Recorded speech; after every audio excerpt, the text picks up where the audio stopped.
Estuvimos considerando la posesión de algunas ciudades y fortalezas de parte de los cruzados que tenían a Simón de Montfort como el nuevo príncipe o rey de la zona impuesto por el papado romano. Y ahora vamos a considerar la historia de Minerva, que podremos ver directamente filmada en el lugar. Cada año volvía el Papa Inocencio III a convocar las cruzadas del norte contra los despectivos cátaros, que atraían más y más gente ansiosa de hacerse de tierras y propiedades y obtener las indulgencias con sus consiguientes perdones de crímenes. Luego de cumplidos los 40 días volvían con sus trofeos o se quedaban como señores de las tierras que conquistaban. Esto último pasaba especialmente con nobles de menor rango que, por no ser hermanos mayores, quedaban sin gran herencia. El Papa obraba como el verdadero señor de Europa, confiscando las propiedades de quienes rechazaban su aserto de ser el vicario del Hijo de Dios y repartiendo las tierras a quienes reconociesen su supremacía. Así se cumplían las palabras del profeta Daniel, quien por boca de Dios, refiriéndose al poder papal, dijo: colmará de honores a quienes lo reconozcan, dándoles dominios sobre muchos y les repartirá la tierra como recompensa. Está en Daniel 11, versículo 39.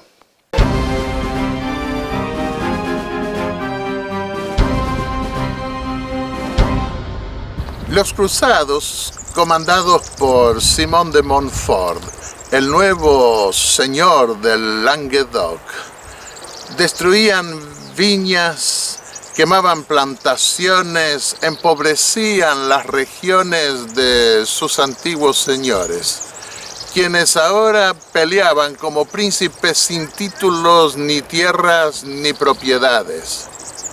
En el verano de 1210, atrajo la atención de estos señores la ciudad de Minerva, otra notable fortaleza que está frente al río Lacés o sobre ese río, formando un gran cañón.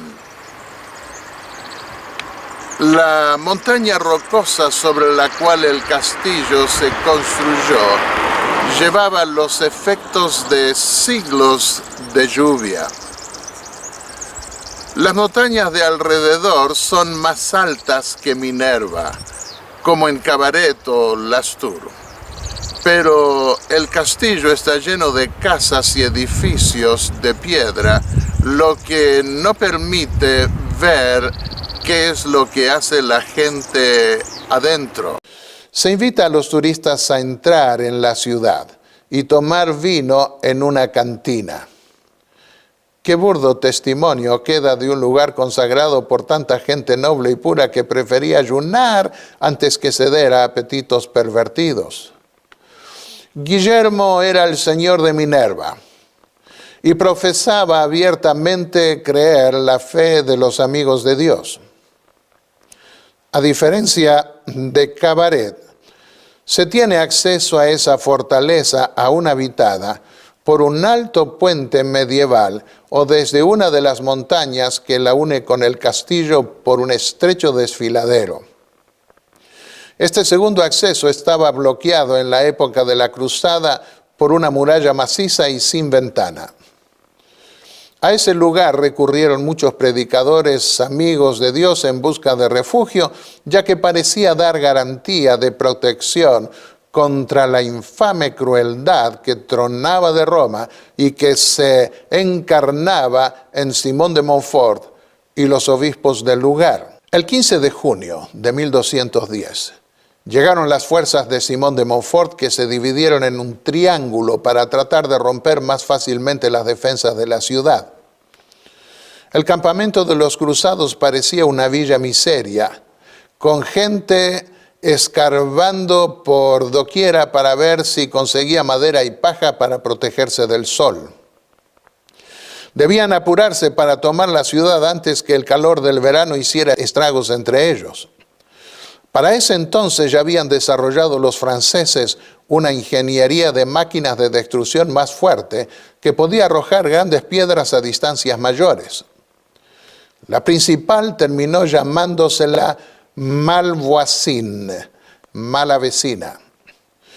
Con ella fueron martillando una escalera amurallada que conducía al lecho del río y en donde otra muralla protegía los pozos de agua de la ciudad, de los arqueros que podían enviar una lluvia de flechas sobre todo el que descendiese a buscar agua.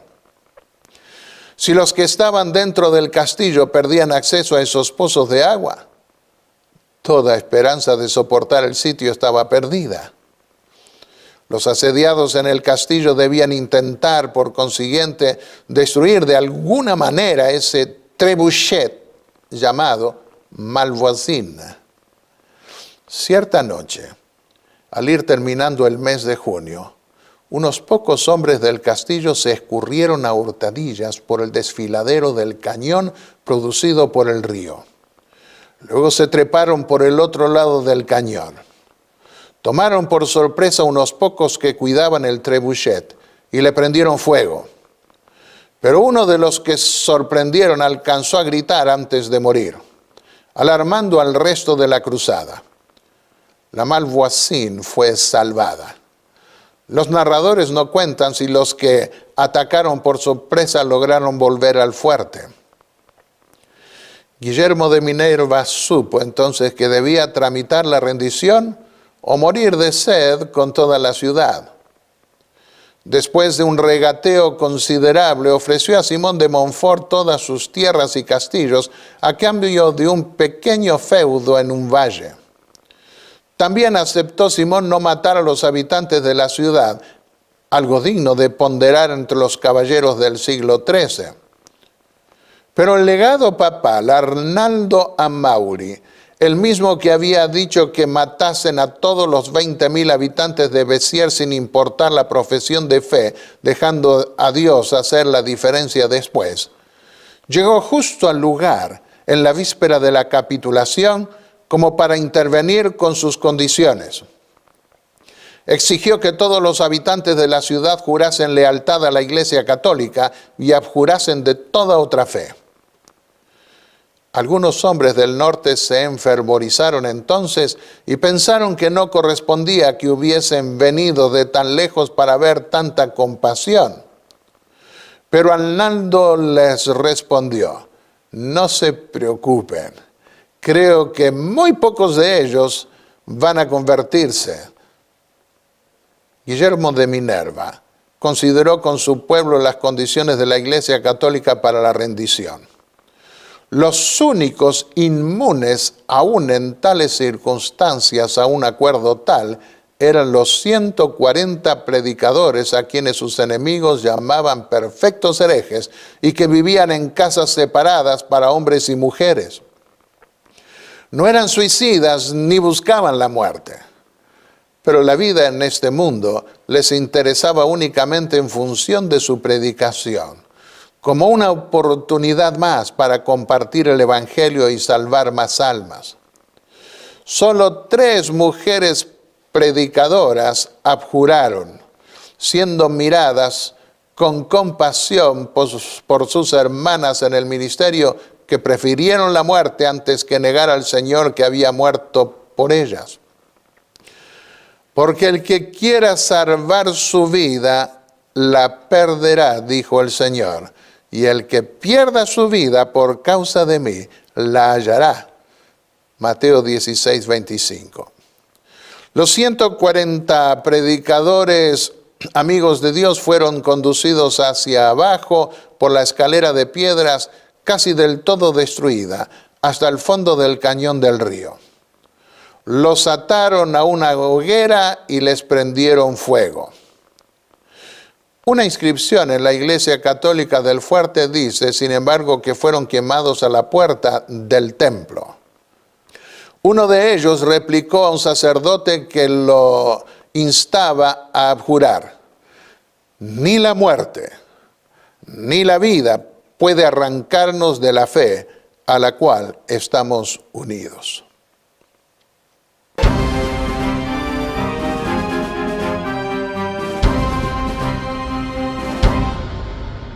Miren el siguiente castillo, el castillo de Termes. Miren las montañas, los bosques. A este lugar tan apartado, así como en los otros casos en la Edad Media, venían muchos buscando adorar a Dios conforme a su conciencia, buscando protección de una iglesia apóstata que reinaba en Roma y que quería imponer la autoridad de un impostor, el pontificado romano, el Papa de Roma, contra lo que la palabra de Dios había dicho. Pero acá vinieron los cruzados católicos para destruir a estos herejes y no permitirles vivir ni siquiera en estos lugares apartados. El siguiente movimiento de Simón de Montfort fue tomar Termes. Este era otro lugar considerado imposible casi de tomar, inexpugnable. El asedio duró entre 7 y 9 meses, pero los últimos 4 meses, el sacerdote católico de París, llamado Williams, en esos últimos 4 meses condujo un ataque infernal para tomar la ciudad. El verano caluroso, seco, acabó con las reservas de aguas que había en el interior del castillo, dejando solo 2 o 3 más meses de vino, lo cual no sería suficiente para poder sobrevivir. Sin embargo, los cruzados tampoco estaban en una buena condición. Habían sido decimados por el conde de Cabaret, quien cayó sobre la retaguardia y destruyó parte de la maquinaria usada para asaltar las ciudades amuralladas. Estaban también desmoralizados al punto de volver, porque los refuerzos de Alemania no estaban llegando. Con esa sequía y ese calor tan grande y la falta de agua, muchos desfallecían, pero de repente vino una lluvia muy fuerte y lograron juntar bastante agua, pero no se cuidaron de limpiar bien los recipientes. Las mujeres hicieron pan, cocinaron otras cosas y contrajeron disentería de tal manera que no podrían mantenerse allí en las mejores condiciones. En esas circunstancias intentaron un escape. Algunos creen que podría haber sido a través de algún túnel, otros creen que fue por una escalera en un pasadizo que se encontró hoy y que está muy escondido. Pero el señor de este castillo, protegido por aragoneses y también por catalanes, quiso volver al castillo para recuperar algunas otras cosas. Los que lograron huir, lo único que llevaron fue lo opuesto más dinero. Pero el señor del castillo, el conde, volvió y allí lo apresaron. Y estuvo 3 años metido en un calabozo en Carcassona, en donde el señor de esa ciudad era ya Simón de Montfort. Los cruzados mataron también a los catalanes y a los mercenarios de Aragón que habían venido a apoyar la resistencia. Y ellos permanecieron allí esperando al conde del castillo hasta que fueron tomados. ¿Habrá olvidado ese conde las palabras de Jesús a los cristianos de Jerusalén? Que cuando viesen a Jerusalén rodeada de ejércitos y pudiesen escapar, no volviesen a buscar nada, sino que aprovechasen para huir.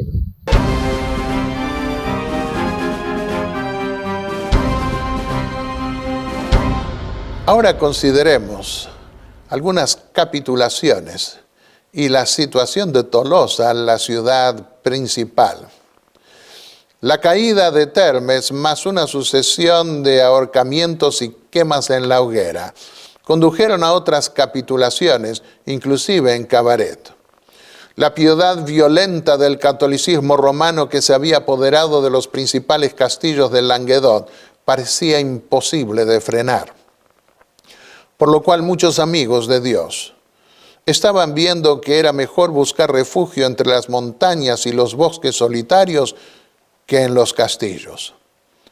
Aún así, la prueba les llegaría con el tiempo por los tribunales de la Inquisición que Roma comenzaba a establecer en un esfuerzo de extirpar todo vestigio de amistad personal con Dios.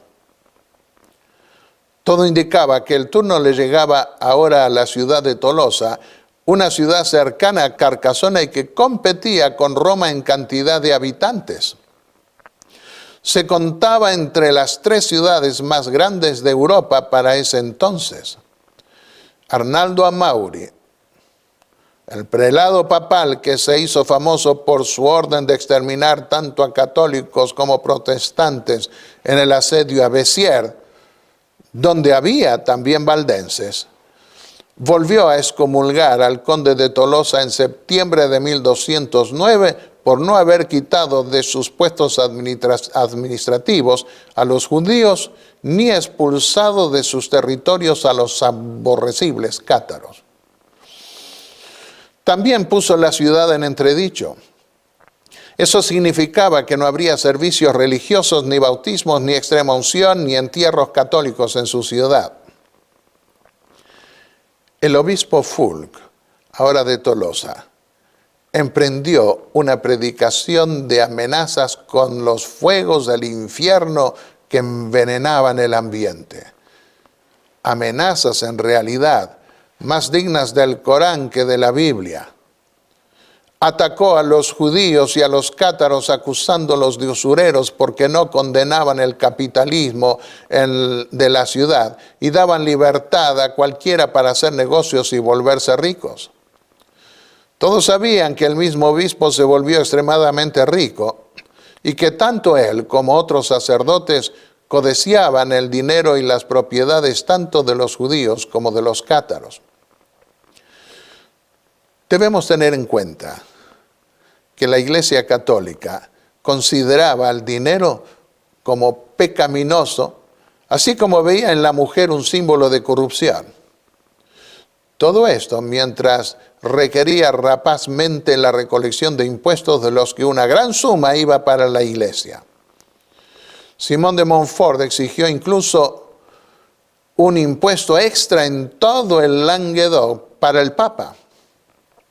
Ni qué hablar de los abusos que cometían contra los símbolos de corrupción moral, según la interpretación eclesiástica papal, en cuanto a las mujeres, siendo que su prédica no podía lograr muchos adeptos. El obispo Fulk organizó una milicia religiosa paramilitar llamada Hermandad Blanca, que vestía una gran cruz blanca sobre ropas negras y que marchaban a la luz de las antorchas en procesión por las calles de Tolosa para atacar las casas de los judíos y cátaros prominentes. Los otros respondieron formando una hermandad negra, cuya tarea era confrontar a la hermandad blanca para que no atacasen a nadie. Ambas hermandades terminaron por aterrorizar a la gente de Tolosa, algo que satisfacía los propósitos del obispo Fulk. Eso facilitaba su prédica sobre la necesidad de deshacerse de los que, según su interpretación, no permitían la paz en la ciudad. 3 veces fue excomulgado Raymond de Tolosa.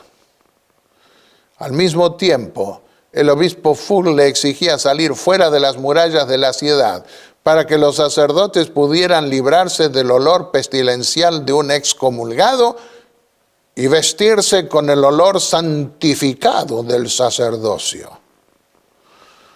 Lo amenazaba constantemente en público, también con otro entredicho a su ciudad.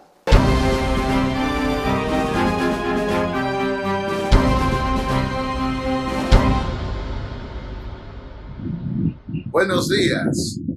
Estamos en labor y está fresco esta mañana. En este lugar quemaron más de 400 líderes religiosos de una vez en plena Edad Media. Y también colgaron a 80 caballeros, violando las leyes de la época. A menudo hablamos de la yihad o guerra santa de los musulmanes que fueron estimulados o empujados por su profeta Mahoma. Pero el concepto de la guerra santa también infectó el papado, que llamó cruzadas de exterminio a gente pacífica que vivía en paz y en libertad. Esa guerra santa se acercó a Tolosa cuando Simón de Montfort decidió invadir Labor. Y en abril de 1211, el obispo Pedro de Namur se unió a su hermano William, quien, a pesar de ser arzobispo de París, era experto en el uso de la maquinaria de ataque de las ciudades medievales amuralladas. Domingo de Guzmán, amigo de Simón de Montfort y fundador de la Orden de los Dominicanos, así como el primer inquisidor, estuvo presente en el asedio de la ciudad. Labor estaba protegido por el río Agut y la cima de esa pequeña montaña en el otro extremo. Cientos de los hermanos blancos tomaron su lugar sobre la colina opuesta a la ciudad, cantando himnos bajo la dirección del obispo Fulk. Los cantos hacían recordar a los habitantes de la ciudad lo que les había pasado a las 20,000 personas que vivían en Béziers. El asedio duró más de lo esperado porque las tropas de Simón de Montfort habían sido reducidas por un inesperado ataque del Raymond de Foix y había caído sorpresivamente sobre la retaguardia de los cruzados y también destruido a muchos alemanes que venían a reforzar esa cruzada. Cuando Simón llegó para ayudar a los alemanes, Raymond de Foix había huido y lo que él no había completado estaba siendo terminado por el pueblo de las aldeas con cuchillos y palos. El 3 de mayo de 1211, el padre William fue capaz de abrir una brecha en las murallas de Labor. y la ciudad fue tomada. 80 caballeros de labor fueron colgados, ahorcados, violando las normas de la caballería aún para aquella época medieval. El intendente o alcalde de la ciudad suele de tanto en tanto hacer una ceremonia de ese momento, de esa oportunidad en la que Geralda y esos nobles murieron. En esa oportunidad también nosotros encontramos que 400 líderes religiosos fueron quemados de una vez. El hermano de Geralda fue ahorcado delante de ella. ¿Quién era Geralda? Geralda era una mujer noble muy conocida en todo el Languedoc por su sacrificio en favor de los pobres, de los huérfanos. Y a ella la entregaron a los soldados para que abusaran sexualmente de ella y finalmente la pusieron en un aljibe y la taparon a piedras. Ese lugar está en algún punto cerca de aquí. No sabemos el lugar exacto, pero pronto ese lugar será encontrado por los ángeles de Dios en la segunda venida de Cristo. Y sus huesos se descubrirán y serán revestidos de inmortalidad, así como de tantos otros que dieron su vida, pero que decidieron no negar a su Señor, recordando las palabras de Jesús: el que me confiesa delante de los hombres, yo también le confesaré delante de mi Padre que está en los cielos. Los únicos restos de la histórica labor hoy son una antigua torre que se encuentra a la entrada de la fortaleza y un monumento en la plaza delante del río, que es este que nosotros estamos viendo aquí. Todos los que sacrificaron sus vidas para no negar a su Señor, ante los atropellos inhumanos imposibles de imaginarse que venían de Roma, todos ellos recibirán pronto la recompensa eterna, como se lo puede leer en Apocalipsis 7, los versículos 14 al 5, donde Juan los vio vestidos de ropas blancas. No se quejaban en el cielo, sino que alababan a Dios.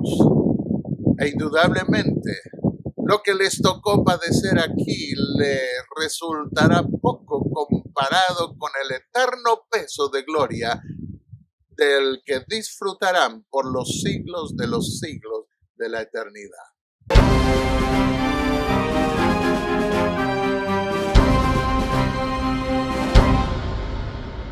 Veamos ahora la pureza sexual en contextos de inmoralidad. Debe dejarse en claro que los amigos de Dios requerían pureza sexual. Condenaban la inmoralidad como el adulterio y la fornicación en una época relajada, en donde la corrupción del sacerdocio católico aún papal estaba generalizado. El clero romano vendía para esa época indulgencias. Los obispos vendían los óleos santos y las reliquias y hasta se jugaban las penitencias a los dados. Otros abrían tabernas utilizando el alzacuello como muestra del establecimiento. Las monjas organizaban fiestas y erraban de noche por las calles. Las órdenes religiosas, tanto masculinas como femeninas, tomaban amantes, etc.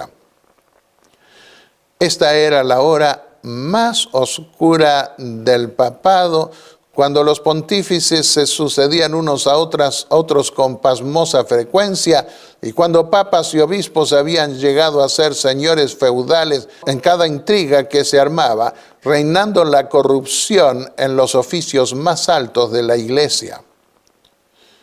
Eso lo sabía el clero romano, por lo que detectaban la presunta herejía cátaro en su negativa a dejarse corromper. Cierta vez, cerca de Reims, un clérigo llamado Gervasio del Tilbury, que cabalgaba con el arzobispo y algunos señores prelados, encontró una joven bonita que trabajaba sola en una viña. El clérigo se dirigió a la joven y la saludó preguntándole cortésmente de dónde venía, quiénes eran sus padres y qué estaba haciendo ella sola allí. Luego de contemplar su belleza por un rato, le habló galantemente de los placeres de hacerse el amor. Ella se dio vuelta y le dijo que iba a permanecer siempre como una virgen. Ante la insistencia del clérigo, la joven insistió en que su cuerpo no debía corromperse. Gervasio trató sin éxito de hacerla cambiar de parecer, lo que atrajo la atención del arzobispo que cabalgaba alrededor y que se escandalizó, no por la conducta inmoral del clérigo, sino por la fe de la joven. Ordenó arrestarla y la llevó a Reims para interrogarla. La joven rehusó retractarse y por consiguiente fue quemada en la hoguera. San Bernardo dijo de los calumniados cátaros cuando se dirigió en 1147 al sur de Francia para tratar de convertir a los albigenses al catolicismo romano, que sus costumbres son irreprochables. No hacen mal a nadie, ni comen su pan como perezosos, y profesan que el hombre debe vivir únicamente del trabajo. Si ustedes les preguntan por su fe, ella es totalmente cristiana. Si escuchan sus conversaciones, no hay nada que sea más inocente, y sus actos están en armonía con sus palabras. Y vamos a considerar en la siguiente parte de esta historia el veganismo de los así llamados cátaros o amigos de Dios.